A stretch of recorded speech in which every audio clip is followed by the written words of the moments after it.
eh, laporan-laporan yang saya baca di koran maupun saya lihat di televisi.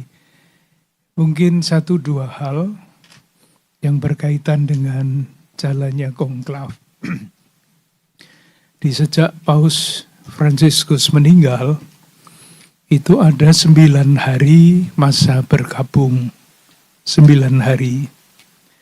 Dan selama 9 hari masa berkabung itu, para kardinal, baik yang pemilih elektor maupun yang tidak, sudah pada berkumpul di Vatikan. Dan setiap hari mereka mengadakan pertemuan. Masing-masing kardinal mendaftarkan diri kalau mau berbicara mengenai apapun. Jadi bisa dibayangkan kalau 200 sekian orang yang hebat-hebat itu berbicara, pasti pembicaraannya macam-macam. Saya sendiri datang pada hari terakhir. Sehingga meskipun tidak banyak hal yang dapat saya dengarkan dari para kardinal, tetapi kira-kira saya dapat membayangkan pembicaraan itu bisa digolongkan di dalam beberapa klasifikasi. Yang pertama adalah gereja macam apa yang ingin dibangun ke depan. Jadi gereja itu kan bisa macam-macam ya.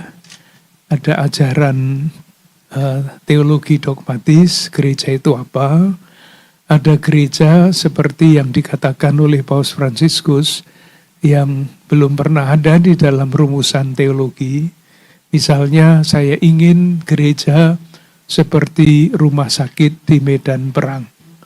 Rumusan seperti itu. Jadi gereja yang terlibat di dalam keadaan apapun, terutama yang jelek-jelek.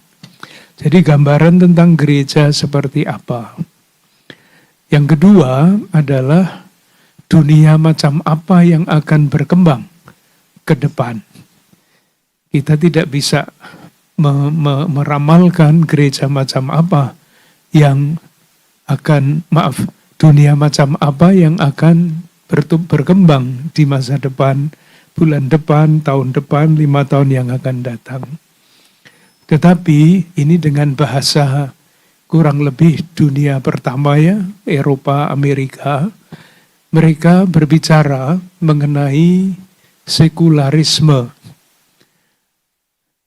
Proses sekularisasi yang akhirnya memuncak pada sekularisme. Intinya Allah tidak ada tempatnya lagi di dalam dunia.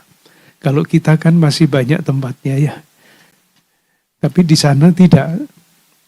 Saya memberikan contoh misalnya anak-anak Katolik yang mau menerima sakramen Krisma, itu satu sakramen inisiasi, diminta untuk membuat tanda salib, itu tidak bisa.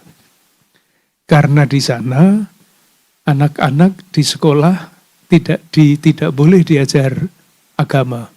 Itu sekularisasi seperti itu. Jadi sungguh-sungguh dipisahkan antara gereja dan negara.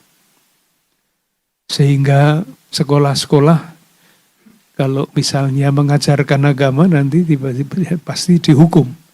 Ada aturannya. Yang berikutnya Allah tidak lagi mempunyai tempat adalah relativisme.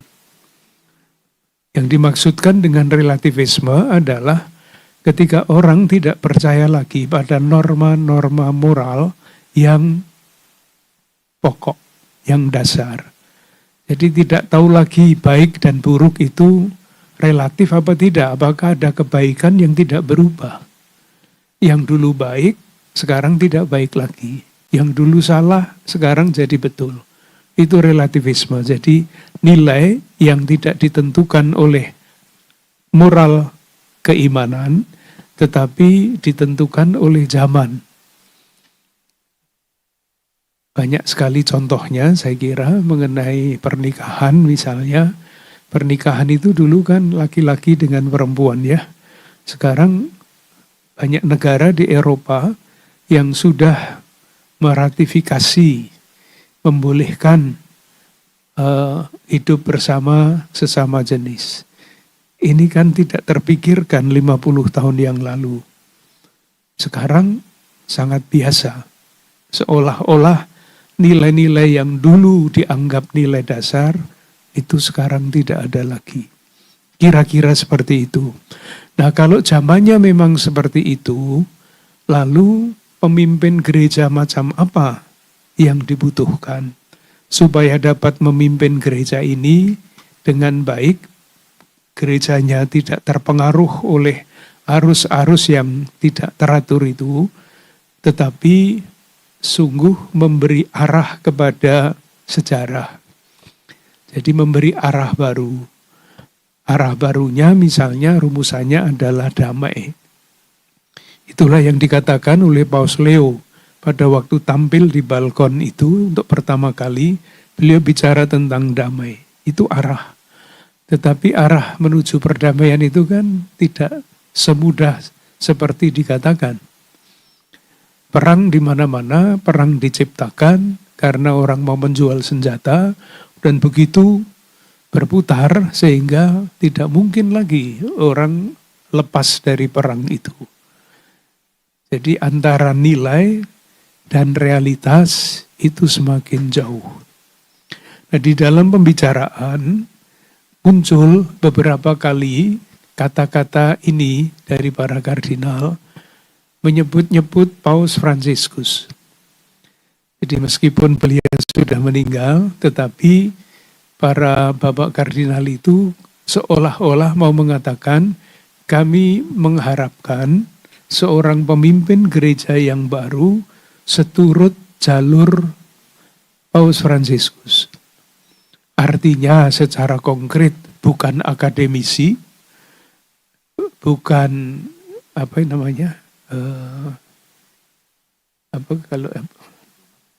bukan diplomat, bukan teolog. Kami mengharapkan seorang pastor, artinya gembala yang terlibat di dalam kehidupan dunia. Itu diulang-ulang terus sehingga kira-kira kami yang ikut di dalam pertemuan-pertemuan sebelum konklav itu sudah seolah-olah mendapatkan arah nanti yang mesti dipilih adalah tokoh-tokoh yang sungguh pastor. Ketika konklav masuk, meskipun pembicaraannya pada masa pra-konklav itu bermacam-macam sekali, ketika masuk konklav itu seolah-olah semuanya berubah nadanya. Memang kelihatannya serem ya, konklav, karena semuanya digeledah. Koper saya yang tidak pernah dibuka oleh polisi pun dibuka oleh polisi, dua-duanya. Yang kecil dan yang besar diteliti betul-betul ada apa supaya kerahasiaan konklav itu dijamin. Itu maksudnya. Kamar itu juga sudah disterilkan. Baru ketika saya masuk ke kamar itu, segelnya dibuka. Jendela-jendela semua disegel supaya tidak ada komunikasi dengan orang luar sehingga tidak bisa ini nanti pilih ini ya, nanti pilih ini, tidak ada sama sekali. Tidak mungkin. Nah, ketika kami masuk konklav, seolah-olah semuanya perbedaan-perbedaan itu tidak ada, hilang. Kami masuk dengan tenang, suasananya doa hening, terus diam, sambil menyanyi berdoa menuju kapel Sistina. Dan di situ mulailah ada macam-macam penjelasan mengenai tata cara, semuanya sudah ada bukunya, detail, sangat detail. Bahkan menghitung suara pun ada caranya. Sebelum dihitung, di opio itu ya, dikocok. Supaya tidak kelihatan ini siapa yang memasukkan terakhir, supaya nanti tidak ada aturannya itu. Nah, ketika masuk ke konklav, semuanya berjalan bagus. Tetapi ada yang membuat waktunya lebih panjang. Semestinya hari pertama, hari Rabu malam, itu jam 7 sudah selesai. Tetapi karena khotbahnya sangat panjang, maka jam 9 baru selesai. Lalu baru keluar asap hitam yang pertama itu.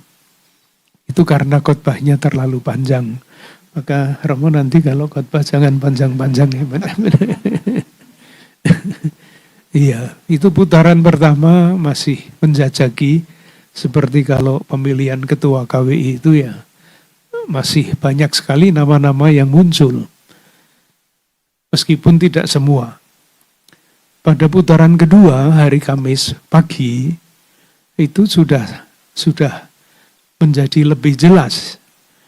Yang lain-lain itu sudah tinggal 1-2 lalu yang calon-calon yang lain itu yang kira-kira nanti akan dipilih itu sudah naik begitu. Tapi belum jadi karena harus 2/3.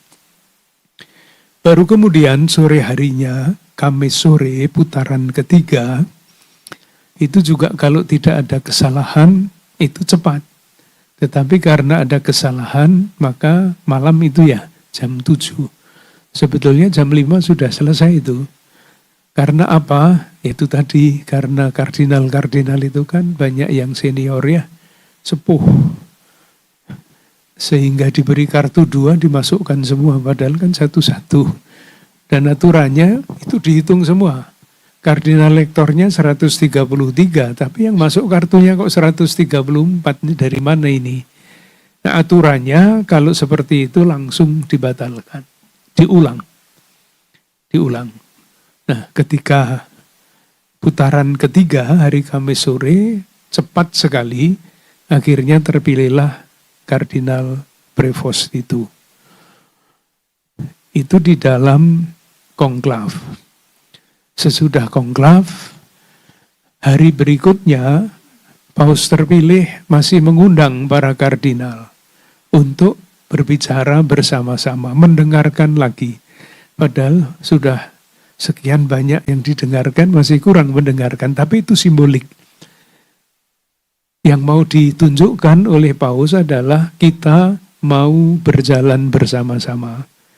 Jadi silahkan menyampaikan pikiran-pikiran, dan ternyata banyak sekali yang ingin berbicara lagi. Itu rupa-rupanya harapannya besar sekali, mau apa. Tetapi karena waktunya terbatas, daftarnya itu masih 38 yang mau bicara, di stop, tidak bicara. Intinya adalah ini, Paus Leo ini mau melanjutkan pendahulunya Paus Fransiskus untuk mencari jalan-jalan baru, mewujudkan, mengimplementasikan hasil Konsili Vatikan kedua. Itu satu.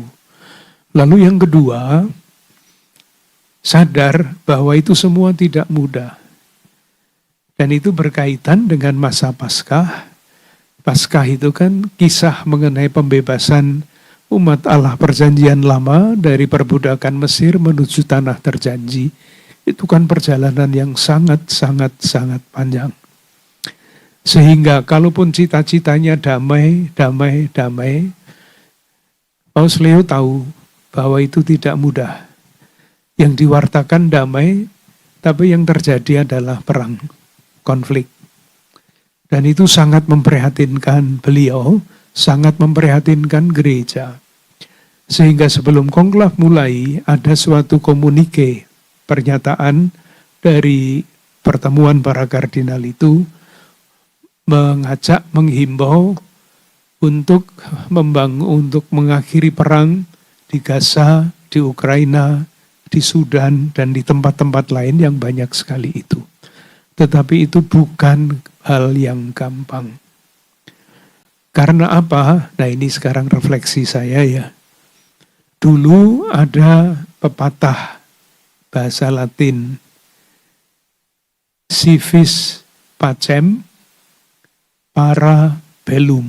Artinya, kalau Anda menghendaki damai, siapkanlah perang.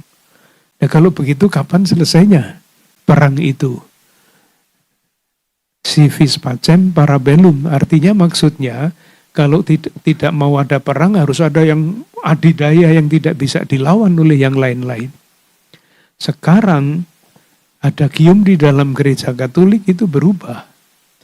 Bukan si vis pacem para bellum, tetapi si vis pacem para justitiam.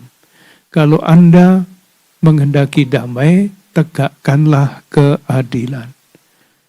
Tapi kan ini idealisme yang sangat tinggi ya. Apakah orang mau adil?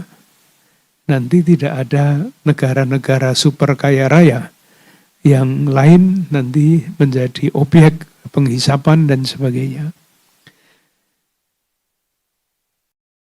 Jadi bagaimana? Jadi proyeknya bagus, pidatonya bagus, tetapi kita semua tahu itu tidak mudah seperti yang diucapkan. Sampai di situ dulu. Kalau ada yang mau tahu lebih lanjut, yang sejauh yang boleh saya sampaikan tentu saja ya. Baik. Terima kasih Bapak Kardinal. Sekarang dibuka kesempatan untuk teman-teman bertanya. 3 dulu ya. Ya, 1 dari Hidup, lalu yang kedua dari Kompas.com. Kompas.com. 2 ya. Baik, silakan yang pertama nama dan media. Saya Evi Susanto dari Hidup. Bapak Kardinal, saya mau bertanya, apa makna peristiwa konklav bagi Bapak Kardinal dan bagi Gereja Keuskupan Agung Jakarta atau bagi gereja di Indonesia? Ya jelas konklav itu kan menghasilkan pemimpin baru gereja. Dan gereja Katolik itu kan satu ya, ikut pemimpinnya yang paling tinggi di Vatikan sana. Tentu, nah ini, kita kan baru dengar sepotong-sepotong ini Paus Leo ini. Nanti saya yakin dalam waktu yang tidak terlalu lama, beliau akan menulis yang biasanya disebut di dalam gereja Katolik ensiklik. Nah disitulah nanti akan dapat kita pelajari kira-kira arah yang mau diambil oleh Paus Leo ini seperti apa. Sebetulnya sudah bisa ditebak dari nama yang beliau pilih, Leo ke-14. Sebetulnya ketika prakonklav itu para kardinal usul nanti kalau terpilih pausnya tolong mengambil nama Paus Fransiskus II karena sangat terpesona dengan Paus Fransiskus, atau Paus Yohanes ke-24. Paus Yohanes ke-23 itu orang kudus yang memulai Konsili Vatikan kedua. Jadi harapannya kalau mengambil nama Yohanes ke-24, nanti pembaruan-pembaruan di dalam gereja itu terus akan dicari jalannya. Ternyata Leo ke-14. Leo ke-13 itu hidup pada akhir abad ke-19. Dan beliau adalah paus yang pertama yang menulis ajaran sosial gereja. Namanya Rerum Novarum, bahasa Latin. Hal-hal baru, tahun 1891. Pada waktu itu ada revolusi industri di Eropa, dan karena revolusi industri itu cara berpikir menjadi berbeda, buruh-buruh yang bekerja di pabrik-pabrik itu tidak tahu lagi diperlakukan seperti apa, ada buruh anak-anak dan sebagainya. Sehingga gereja mengambil sikap tentang pekerjaan, tentang modal, tentang segala macam. Nah sekarang Rerum Novarumnya itu bukan revolusi industri lagi. Sekarang ini segala macam hal yang baru muncul yang tidak terduga. Yang terakhir itu kan artificial intelligence ya. Ini nanti akan membawa kita kemana? Orang membuat skripsi pakai AI itu ya langsung selesai. Sehingga 1 tahun bisa membuat skripsi 3 atau 4. Tetapi lalu kemanusiaannya bagaimana itu? Nah, macam-macam hal seperti itu. Martabat manusia yang semakin lama semakin jelas tidak dihormati. Teknologi dihormati, uang dihormati, tetapi martabat manusia tidak dihormati. Itu tantangan-tantangannya. Selain relativisme, selain tidak adanya Allah dan sebagainya. Ini tantangannya sangat besar. Tantangan umat manusia itulah juga tantangan yang dihadapi oleh gereja, khususnya pemimpin Gereja Katolik Paus Leo ke-14 ini. Ya, baik. Silakan Mas dari kompas.com. Selamat malam Kardinal dan Romo. Saya Rian dari kompas.com. Mau bertanya pertama soal refleksi ini Romo, Kardinal. Refleksi dari munculnya asap putih ketika Paus terpilih itu mungkin banyak yang belum tahu gitu kan. Karena kan ini juga begitu disorot gitu. Kenapa sih dari dulu selalu asap putih gitu, lantas Paus setelah itu terpilih. Lalu yang kedua, tadi Romo dalam khotbahnya Kardinal menyebut juga bahwa ada beberapa yang diajarkan dari konklav itu. Pertama, tidak ada permainan uang gitu dalam pemilihan konklav. Nah mungkin apakah dari situ gereja ingin ada pesan tersendiri untuk dunia gitu. Kita tahu bersama bahwa politik itu kan, apalagi pemilihan gitu kan, syarat dengan politik uang. Apakah memang itu yang hendak akan diajarkan oleh gereja kepada dunia untuk kedepannya, khususnya soal pemilihan gitu. Terima kasih Kardinal, itu saja. Yang pertama tadi apa Mas? Asap, ya. Ambil saja contoh Mas ya. Ini di dalam Gereja Katolik masih dalam masa Paskah. Dan kalau melihat ibadah-ibadah di dalam Gereja Katolik pada masa Paskah itu putih. Pakaiannya putih, kasulannya putih. Jadi putih adalah lambang dari berbagai macam hal, termasuk di dalamnya adalah kegembiraan. Nah, kalau mau tahu kira-kira sesudah pemilihan itu terjadi apa, jadi kami diberi kartu kecil, kartu pemilih, menulis, dan harus membawanya begini, harus kelihatan bahwa itu dibawa sungguh-sungguh. Lalu sampai di tempat mengumpulkan kartu itu, sumpah. Saya bersumpah di hadapan Tuhan bahwa yang saya pilih, saya tulis ini hanya melulu yang dikehendaki Tuhan, bukan pilihan saya. Jadi sudah, kalau mau gampang ya ditakut-takuti seperti itu. Dan sumpah itu diucapkan di dalam lukisan, di depan lukisan Michelangelo di Kapel Sistina, yang lukisannya itu pengadilan terakhir. Jadi nanti kalau main-main, awas. Jadi memang seperti itu. Jadi sesudah masuk ke dalam lempengan tempat ini, tempat pengumpulan suara, aturannya harus dikocok. Tapi waktu itu saya yang dapat tugas untuk mengocak-kocak itu berat. Saya minta izin apakah boleh diuet-uet di dalam. Boleh. Lalu sesudah diuet-uet itu dihitung satu persatu, dipindahkan ke tempat lain. Nah kalau sudah cocok 133, lalu mulai dibuka satu persatu, yang menghitung itu 6 orang. Jadi untuk tidak keliru. Jadi kalau satu semuanya cocok, lalu kartu yang pada orang yang ke-6 itu ditusuk dengan jarum. Nanti dikumpulkan dan dibakar. Nah, sesudah selesai semuanya, putaran pertama tidak capai, ya semuanya kertas-kertas apapun yang ada di situ, yang ada tulisannya, dibakar di bagian belakang dari Kapel Sistina itu, diberi obat sehingga keluarlah asap hitam, dan begitu seterusnya.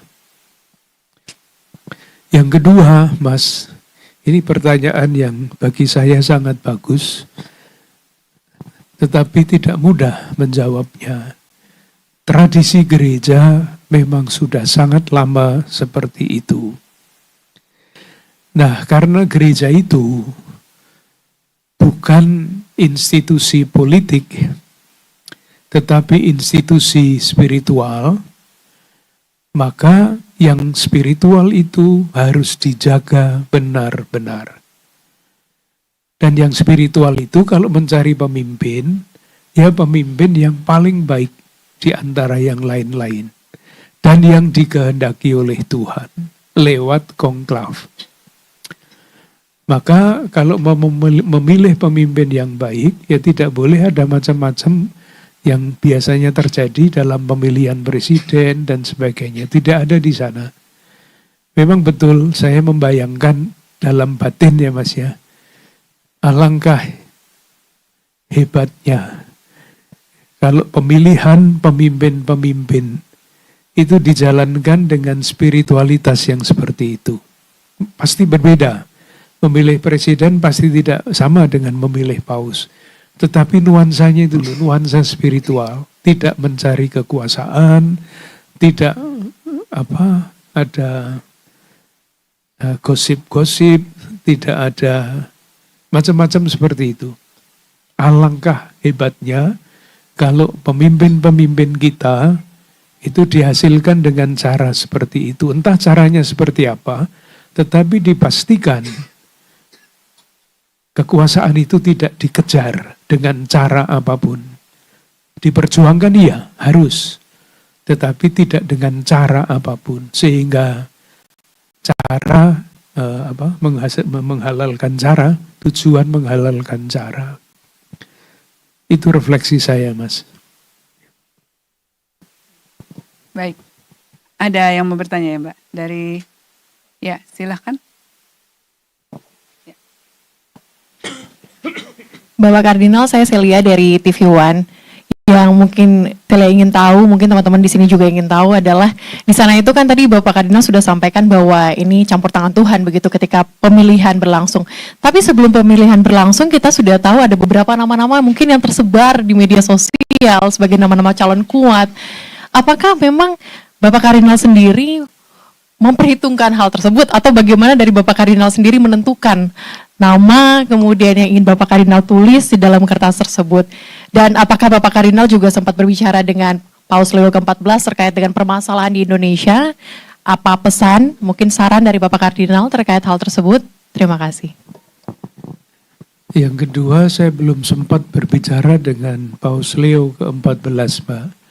Hanya sebelum konklav, saya duduk bersama pada satu meja makan, dan beliau bercerita mengenai Ordo OSA Agustinianum. Beliau adalah dulu pernah memimpin Ordo itu. Dan di Papua itu ada Ordo itu.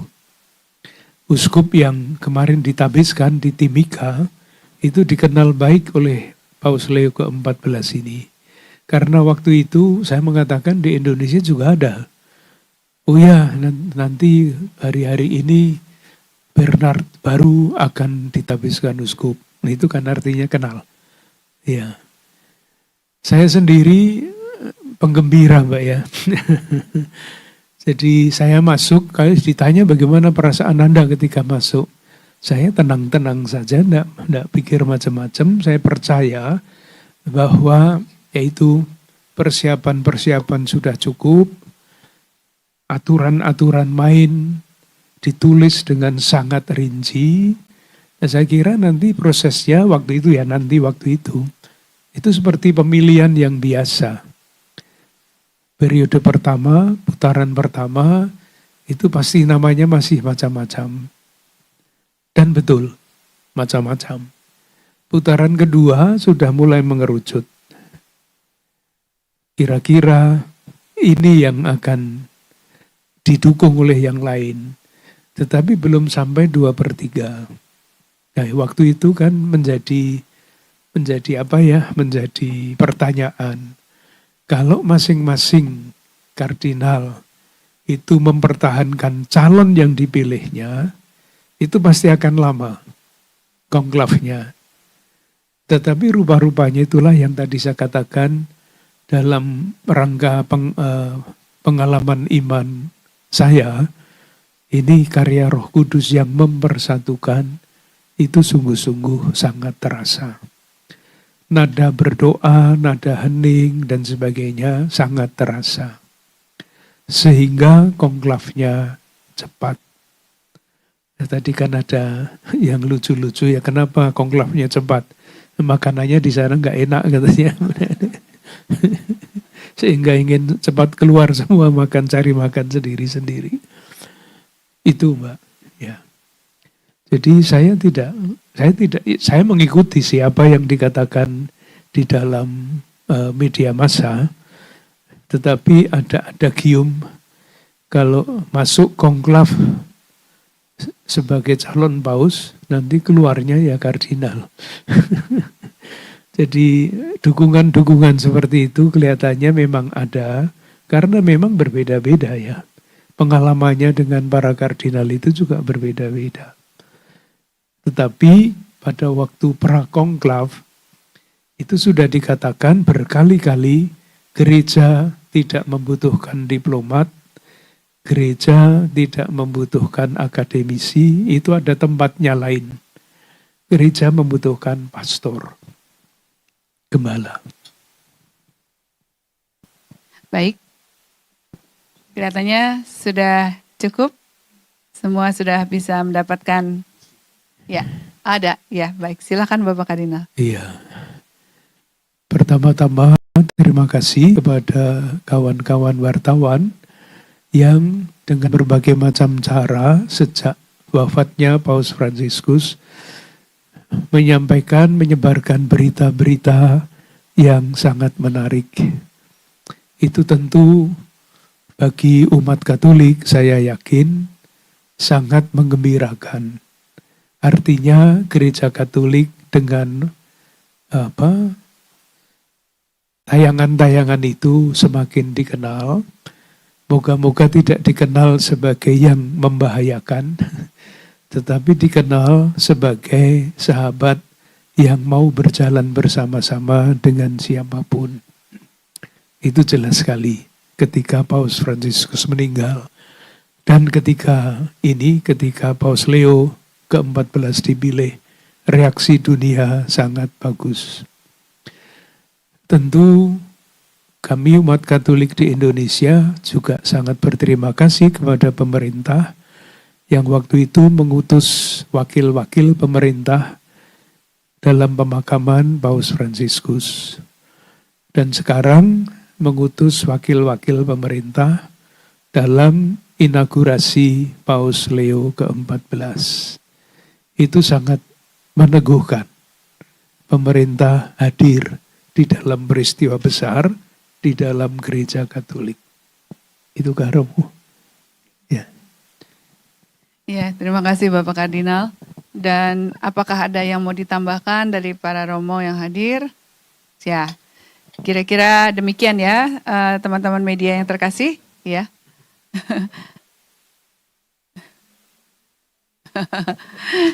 Ya baik, saat ini saya persilahkan untuk bisa mengabadikan momen untuk bersama. Silakan Bapak Kardinal bersama Romo untuk berdiri ya, untuk difoto. Silakan.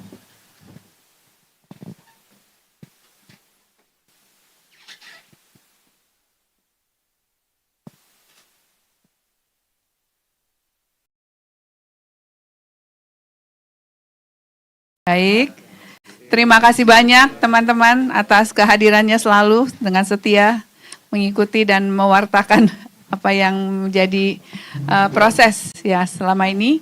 Dan ya terima kasih semuanya